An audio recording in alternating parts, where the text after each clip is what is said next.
ఒక ఆవిడ బిగ్ బాస్కి వెళ్ళింది.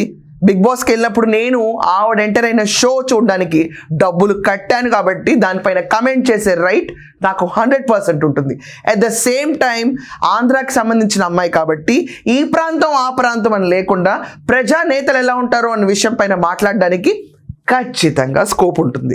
పబ్లిక్ మ్యాటర్ అయినప్పుడు దీనిపైన విశ్లేషించే రైట్ కూడా ప్రతి ఒక్కళ్ళకు ఉంటుంది. ఇది మనకి వాక్ స్వతంత్రం. వాక్ స్వతంత్రానికి కూడా లిమిట్స్ ఉంటాయి.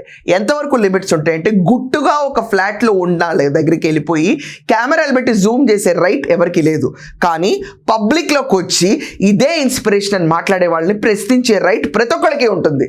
ఎందుచేతనంటే ethics system, moral system, legal system, ఎన్ని సిస్టమ్స్ మధ్యలో భయపడుతూ, సమాజానికి భయపడుతూ, వ్యక్తిత్వ జీవితానికి భయపడుతూ, తనకు తాను అద్దం ముందు నుంచినప్పుడు ఎలా కనిపిస్తాడనే విషయం పైన భయపడుతూ, ఇదంతా కాకుండా చట్టానికి భయపడుతూ, ఇంటి ఆంక్షల మధ్య ఒక మనిషి అనేవాడు సవ్యంగా వ్యవహరించాలి, తనకు తాను అన్ని నిలబెట్టుకోవాలి, తన పేరు నిలబెట్టుకోవాలి అనుకుని తాపత్రయపడుతున్నప్పుడు ఇన్ని ఆంక్షల మధ్యలో ఉంటాయి. ఇన్ని ఆంక్షల్ని మించి పబ్లిక్ పర్సన్ కింద వెళ్తున్నప్పుడు, పీపుల్స్ పర్సన్ కింద వెళ్తున్నప్పుడు 2 విషయాలు నేను క్లియర్గా చెప్తున్నాను.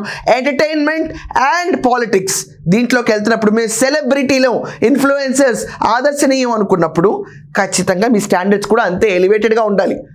కూర్చుని రూల్స్ మాట్లాడకూడదు.